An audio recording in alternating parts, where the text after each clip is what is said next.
Hi, പുതിയ വീഡിയോയിലേക്ക് ഏവർക്കും സ്വാഗതം. കേരളയുടെ മെഡിക്കൽ അലോട്ട്മെൻറ്റിൻ്റെ ഫസ്റ്റ് റൗണ്ട് റിസൾട്ട് പബ്ലിഷ് ചെയ്തിട്ടുണ്ട്. പ്രൊവിഷണൽ റിസൾട്ടാണ് പബ്ലിഷ് ചെയ്തിട്ടുള്ളത്. ഇതിൻ്റെ ഒറിജിനൽ റിസൾട്ട് 2 ദിവസത്തിനുള്ളിൽ വരുന്നതായിരിക്കും. നിങ്ങളുടെ റിസൾട്ട് ചെക്ക് ചെയ്യാൻ വേണ്ടിയിട്ട് CEയുടെ വെബ്സൈറ്റിൽ പോവുക. കീം 2024 കാൻഡിഡേറ്റ് പ്രൊഫൈൽ എന്നുള്ള ആ ഒരു ഇതിൽ ക്ലിക്ക് ചെയ്യുക. അതിനുശേഷം ലെഫ്റ്റ് സൈഡിൽ കാണുന്നതിൽ അലോട്ട്മെൻറ്റ് ലിസ്റ്റ് എന്നുള്ള ഓപ്ഷൻ ഉണ്ടാകും. അത് ക്ലിക്ക് ചെയ്ത് കഴിഞ്ഞാൽ അവിടെ കാണാം ഫസ്റ്റ് ഫേസ് അലോട്ട്മെൻറ്റ് MBBS/BDS എന്നുള്ളത്. ഈ ഒരു ഇതിൽ ക്ലിക്ക് ചെയ്താൽ ഓൾമോസ്റ്റ് എല്ലാവരുടെയും റിസൾട്ടുള്ള ഒരു PDF നിങ്ങൾക്ക് കിട്ടുന്നതായിരിക്കും. അതിൽ നിങ്ങളുടെ റാങ്ക് ഏത് ഭാഗത്താണെന്ന് നോക്കുക, അതിൽ നേരെ ഏത് കോളേജാണ് എന്ന് നോക്കുക.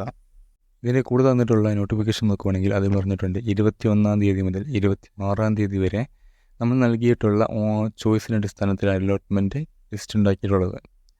അതുപോലെ തന്നെ താഴെ പറഞ്ഞിട്ടുണ്ട് കംപ്ലൈൻറ്റുകൾ എന്തെങ്കിലും ഉണ്ടെങ്കിൽ നമ്മുടെ CEയുടെ ഇമെയിൽ ഐഡിയിലോട്ട് നമ്മൾ അത് അയക്കാനാണ്. അതായത് ഈ പ്രൊവിഷണൽ അലോട്ട്മെൻറ്റുമായി ബന്ധപ്പെട്ട് എന്തെങ്കിലും കംപ്ലൈൻറ്റ് ഉണ്ടെങ്കിൽ ceek.info.ce@kerala.gov.in എന്ന ആ ഇമെയിലിലോട്ട് 28-ാം തീയതി 3 മണി വരെ സമയമുണ്ട്. അതിനുള്ളിൽ ഒരു ഇമെയിൽ അയക്കുക.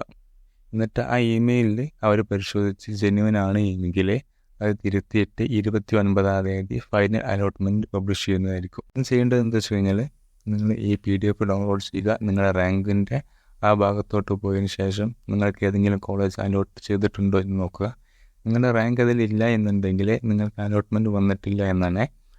ഇനി നിങ്ങളുടെ റാങ്ക് ജെന്യുവനായിട്ടുള്ള കംപ്ലയിൻസ് എന്ന് ഉദ്ദേശിക്കുന്നത് നിങ്ങൾക്ക് അലോട്ട്മെൻറ്റ് കിട്ടാൻ സാധ്യത ഉണ്ടായിട്ടും നിങ്ങൾക്ക് ഒരു കോളേജ് അലോട്ട്മെൻറ്റ് വന്നിട്ടില്ല എന്നുണ്ടെങ്കിൽ, അതല്ല എന്നുണ്ടെങ്കിൽ നിങ്ങളുടെ റാങ്കിനേക്കാൾ താഴെ റാങ്കിലൊരു കുട്ടിക്ക് നിങ്ങൾ കൊടുത്ത ചോയ്സ് കിട്ടിയിട്ടുണ്ട് എങ്കിൽ ഓൾ ഇന്ത്യ അലോട്ട്മെൻറ്റും കേരള അലോട്ട്മെൻറ്റും വിശദമായിട്ട് തന്നെ കമ്പയർ ചെയ്തിട്ടുള്ളൊരു വീഡിയോ ഞാൻ ചെയ്യാൻ ഉദ്ദേശിക്കുന്നുണ്ട്. എന്തെങ്കിലും സംശയങ്ങളോ കാര്യങ്ങളൊക്കെ ഉണ്ടെങ്കിൽ ഇതിൻ്റെ താഴെ നിങ്ങൾക്ക് ചോദിക്കാവുന്നതാണ്. And thanks for watching. Subscribe ചെയ്യാത്തവർ സബ്സ്ക്രൈബ് ചെയ്യുക.